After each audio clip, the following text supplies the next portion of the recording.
Shalom. Shalom. Shalom, shalom, shalom. I want to start off as always by giving all praise to Yahweh, Ba'Hashem, Yahawashi, Ba'Hashem, and Kakadash. Alright, double honors, Apostle of Great Millstone. The one. Honestly, brothers in the work of the Most High in truth and in sincerity. Right, a couple boats from a London camp. We're just gonna go do, go and something real quick. See where the Spirit leads. On the way to camp and everything. But yeah, you said you had something that you wanted to you was meditating on, innit? Yeah. So yeah, basically, at this last week's camp, the apostles basically were speaking on the foreshadowing of Isaac being Yahawashi, and the fact that when Abraham basically followed the Lord's commandment and was going up to sacrifice Isaac, Isaac in the spirit asked Abraham, his father, Father, I see the wood, etc. But where is the lamb? And that was a foreshadowing of the fact that he was going to come back in the latter life. That same spirit was going to come back in the latter life as Yahawashi and actually be the sacrificial lamb, man, for the entire nation of Israel. Ultimately, a ram got sacrificed at the end of that scene, but the fact that Isaac made that statement was just a foreshadowing of the fact that he was going to come back, man, and literally fulfill that purpose, man. So, I thought it would be good to touch on that if possible, Can. Yeah, so I'm going to read this real quick, right? It says, and which goes to show you, man, these scriptures, right, go deep, even because I remember reading this verse all the time, in Sunday school or after church, I had one of those, New Testament only in Psalms Bibles. Right. So the first book you read is the book of Matthew, right? This is Matthew 1:1. It says, the book of the generation of Yahawashi Mashiach, the son of David, the son of Abraham. Right? So, once again you're reading that and you're like, it's being symbolic, because this, that, and the other, right? But it's like, no, it's being literal. Right? This particular account is literal, because when it comes into it, man, reincarnation is the pivotal thing in these precepts. If I can back your point, because I remember reading that precept. The first ever time I read it, I heard, Yahawashi, the son of Abraham, the son of, what did it say? The son of Abraham, the son of David, son of Abraham. Son of David, son of Abraham. So I thought, I thought I was being simple when I first ever read that. I figured, it's speaking about the descendant, like basically pretty much the lineage of Israel. Exactly. And then it took me about maybe a week or so where the Lord really opened up my spirit to it, and I sat there and I thought, wait a second, who's the son of David? Solomon. Who's the son of Isaac? Who's the son of Abraham? Isaac. Wait a second, Isaac nearly got sacrificed. Solomon was obviously foreshadowed to be beaten with the straps of men, but he didn't suffer that in that current lifetime. And then Yahawashi came and then he became the sacrifice. Oh shit! And that's the spirit. That's like what Yahawashi said unto Peter, man. Flesh and blood have not revealed it unto you, but my Father which is in heaven. Because there's layers to this truth that you can only really understand if the Lord sups you and allows His Spirit to dwell with you, man. Because that's deep, man. Real depths of the scriptures, That's it. Yeah, so just read that as well, and I've got the one you quoted in Samuel's as well. But yeah, read that again. Matthew 1:1. The book of the generation of Yahawashi Mashiach, the son of David, the son of Abraham, right? And that's it, man. So if you can receive it, right, and that is it. That's what, for instance, scriptures talk about, ears that they can hear, right, and also eyes that they can see, because not everything is visible to everyone. The Lord has to open up your mind, right? I'm just going to grab this real quick in the process, right? This is Amos 3:7. It says, surely the Lord power will do nothing, but He revealeth His secret unto His servants, the prophets. Okay, so the Lord is the one that allows, us to get anything, right? Scriptures also speak about, if any man, lacketh, I think it says faith, right? But if you lack anything, right, pray to the Lord, and the Lord will give liberally, as the scripture says. Right. Hey, the prophet Daniel, in Daniel's 2nd chapter on the 20th verse, when he was given a vision of the dream, he said, hey, blessed be the name of Yahawashi, for wisdom and might are His, man. He setteth up kings and bringeth them down.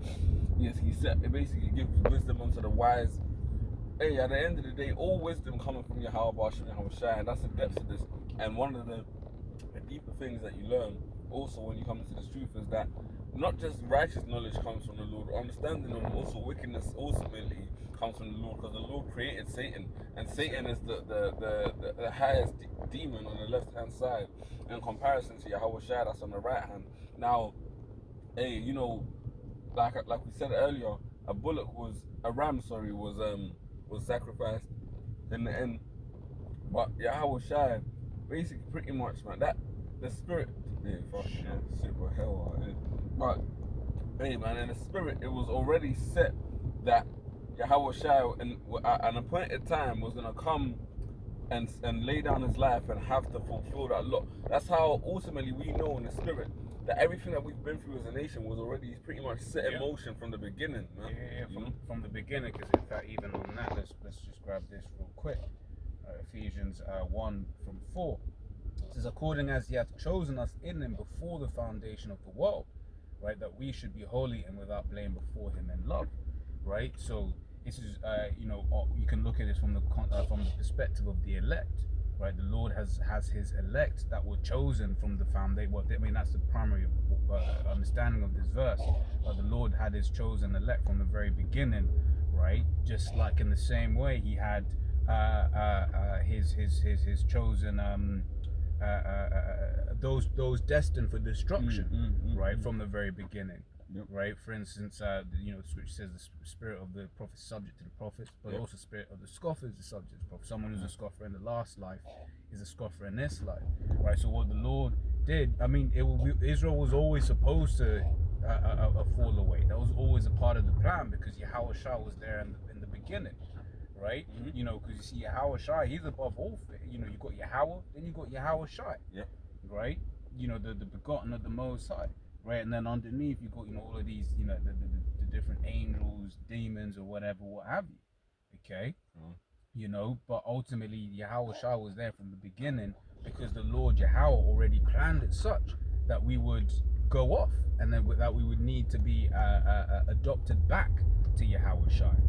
In John 1:1, man, it's written, in the beginning was the Word, and the Word is one of the nicknames for Yahawashi, man. Hey, and ultimately he embodies the Word, and it says what the Word was in the beginning was the Word, and the Word was with the powers. Yeah, Baba Kashar, it's possible. Because at the end of the day, Yahawashi, like brother said, was around, man, from the beginning, man, from the foundation, and he was the only begotten of the Lord, and through him came the rest of the Alahayim, the elect, and then pretty much everything you see before you. John 1:1 says, in the beginning was the Word was with God, and the Word was God, right? The same was in the beginning with God. All things were made by him, and without him was nothing, was not anything made that was made. Because when you go into that, it's the powers, man. Pretty much, in the beginning was Yahawashi was around from the beginning with the powers, the Alahayim, and without Yahawashi, nothing would have been made that was made, man. Because really and truly, Yahweh was is the only begotten was Yahawashi, and from Yahawashi came forth the elect, and the 144,000 the elect, and then ultimately through that body, man, you have the creation story. You have all of the 1,000 years that went into the different creations of man, woman, the crawling things, the separation of the earth from the sea, the sun, the moon, the stars, etc. All of that was created by the Alahayim and led by Yahawashi, man. And ultimately, then through us ultimately going through the whole cycle we've been through, we're gonna go back to inherit our rightful possession, the things that we in the spirit, Yahawashi and Yahawashi writers are. We be members of that elect number created in the first place, man. But we're gonna do that under the stewardship of Yahawashi, man, who was the lamb that was slain, so that because we might as well even grab later the scripture where the 144 elders in heaven and throw their crowns down, saying, thou art worthy to take the book. That was the lamb that was slain, etc. I'll look at that in a sec. I just wanted to get this as well. This is Colossians 1 and from 15. It says, who is the image of the invisible God, the firstborn of every creature? For by him are all things created, that are in heaven, that are in earth, visible and invisible, whether they be thrones or dominions or principalities, or all powers, all things were created by him and for him. Right? So that's a precept with what we just read in John 1 and 3, proving to you, right, who this is, what that was referring to, right? Because ultimately that's it, you know, Yahawashi made everything, you know, and the Lord Yahweh, you know, as that's the 17th chapter, the Lord Yahweh gave Yahawashi the elect, basically. Jesus are 20 and 4 elders. Yeah, sorry, 24 elders, that's how it's forward, this is 144, but yeah, 20 and 4 elders that basically cast their thrones down at Yahawashi's feet, saying, "Worthy are thou, for thou was slain and has restored us back to the Father," roughly paraphrasing. But yeah, man, this truth is deep, real deep, man, real deep. Reincarnation is a real thing, man. You know, that's why Yahweh said in the scriptures when he was sending us Elijah the prophet, man, before the great coming day, the great day of the Lord, and we understand that in the spirit to be out of our oblivions, man. A priest of oblivions. We also have examples of King Marshama, who in the spirit was definitely 110% King David. It was supposed to tell the story of you know, their account in Canada where they met another man of another congregation, and they had that account of to show you that the nation of Israel coming together as all 12 tribes under one king in unison is an important future prophecy, man, that you can't overlook. Yes, Revelation 5. Let me see. And from 8, I say. And when he had taken the book, the 4 beasts and the 24 elders fell down before the Lamb, right, having every one of them harps and golden vials full of odors, which are the prayers of saints. And they sung a new song, saying, Thou art worthy to take the book and to open the seals thereof. Thou wast slain and hast redeemed us to the Most High by thy blood out of every kindred and tongue and people and nation. Right? Yeah, and that ain't talking about these different heathen nations, man. Okay? Because the Lord is only dealing with the children of Israel. Right? Yahawashi only died for the children of Israel, beginning with the elect. Okay? Right? So when it's talking about, you know, from all of these different, you know, let me read that last bit. It says, out of every kindred and tongue and people and nation, is because one of the curses, right, in Deuteronomy 28 and 64, right, was that we would be scattered, right, amongst all of these nations, man. And that's a curse on us, because you be seeing Jakes, right, you see Israelite, foreigner or whatever, what have you, and they be into, you know, they be just doing the things of the heathens, man. Yep. Right, eating that funny food, you know, partaking in their funny activities, man. Right, like, you know, Elam, they do that thing where they whip themselves with, like, I think it's self-flagellation, I think it's called. Right, where you're whipping yourself for some, but that's what it said in that curse, right? That you would do that and, you know, and serve other gods, wood and stone, right? So that's what Jake is doing right now, man. Yeah, man. And at the end of the day, it just goes to show that James 1:1, it basically reflects that point, you know, because at the end of the day, James was writing to the 12 tribes scattered abroad. That's the understanding, because we lost our way and basically became like the heathen. Jeremiah 17:4 will tell you that. Yeah. So Jake started basically pretty much disseminating themselves with the truth of who they actually were, and were amongst all of these other nations in their lands acting like the heathen. And Yahawashi came to essentially redeem the elect out of that, and basically get the best out of the worst, man. Basically the diamonds in the rough, for lack of a better term. Yeah. And he was able to pull us back to closer to him and the Father, and to the point where now he's given honor, man, and praise and dominion. And you heard it when the brother read the precept, like you got the elders taking up the prayers of the saints to Yahawashi, because he is now the mediator of a better promise, because of even the scripture tells you when he suffered on that cross that it pleased the Father to bruise him. Because honestly speaking, the sacrificial lamb is basically is afflicted for the sake of the nation of Israel. You give up a burnt offering unto the Lord for remediation of sins, and Yahawashi ultimately dying on that cross, man, was the ultimate sacrificial offering, man. Not just for himself and previous sins in his previous lifetimes, but also for us, and even not just in that incarnation, that during the time when he was down as Yahawashi, but also previous lifetimes of our own, man. Yep. You know.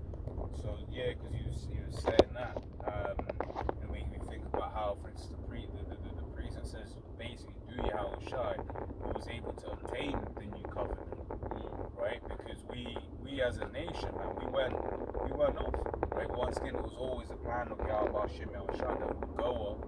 Then you read Hosea 1 and 10, basically Lord said, "Oh, you ain't gonna be my people no more," right? But then you also then read Romans the 9th chapter, where it says, "To whom pertaineth the adoption?"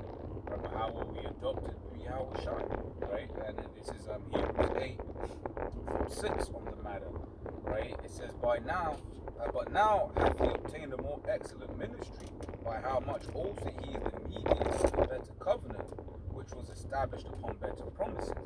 Right? Because, for instance, us right now, right, in this flesh, what's Romans 6 and Romans 7 all about? How basically we just got sin in this flesh, man. Okay, right? You know, in my spirit, in my flesh, it's like no good thing, right? It goes on to say, which was established on better promises. For if that first covenant had been faultless, right, then should no place have been sought for the second. For finding fault with them, he said, right, which is the Israelites, he said, "Behold, the days come, saith the Lord, when I'll make a new covenant with the house of Israel and with the house of Judah, not according to the covenant that I made with their fathers in the day when I took them by the hand to lead them out of the land of Egypt, because they continued not in my covenant, and I regarded them not, saith the Lord." So once again, you know, because we were in this flesh, you know, we sin in this flesh. Okay, so it was always, you know, the plan that we would have to find a better way, right? Which the Lord always had a better way, and that was Yahawashi. Okay, because that's how we've been able to obtain the second. Well, you know, we're not in the second covenant yet, but you know, like for instance, you got the concept of president-elect, right? Whereas like the president has won. Right, but then they're not actually, you know, presiding over that country yet. Yep. It's a signal. Fucking no signal, demon. What the fuck, demons? Bro. Yeah, they need women to drivers. yeah. But yeah, go. Yeah, you know, you got the president-elect, right? They ain't the president just yet. However, they will be at some point. Okay, and that's like us. We ain't in the new covenant just yet, right? But we will be, you know, when time comes. Right, but I'm seeing we're running out of space. Right, we've only got like a minute left, so I don't know if you had anything closing. Yeah, basically, man. Hey, Yahawashi had this all preordained, man. The Lord knew from the beginning of time who were his elect were preordained from the beginning, and ultimately, you know, we're playing out the final chapters of a book that's already been written, man. Like we're just acting out the movie, man. Just hoping that the Lord has reserved us a good part, but Yahawashi was foreshadowed, man, from the beginning in the different incarnations, whether it was Isaac, King Solomon, in his incarnation as Yahawashi himself, when he was afflicted for our sakes when it was their appointed time to do so. He was always foreshadowed as being a sacrificial lamb for Israel, man, to bring together the whole nation, man, back in unity. And that's exactly what he did, man, through the spirit and power of Yahweh, the Heavenly Father. And that's why in the numerous accounts, what did the Lord do? He appeared, man, through the chariots of Israel, saying, you know, hey, this is my son, and whom I am well pleased. Hear ye him. You know, why did he do that? Because ultimately, Yahawashi, man, fulfilled his lot, you know, so that. Yeah, so so with that, you know, Lord's will go close. Give all praise to Yahweh, Ba'ashem, Yahushai, Ba'ashem Ka'akodash, right, the one on the post of GMS. Shalom.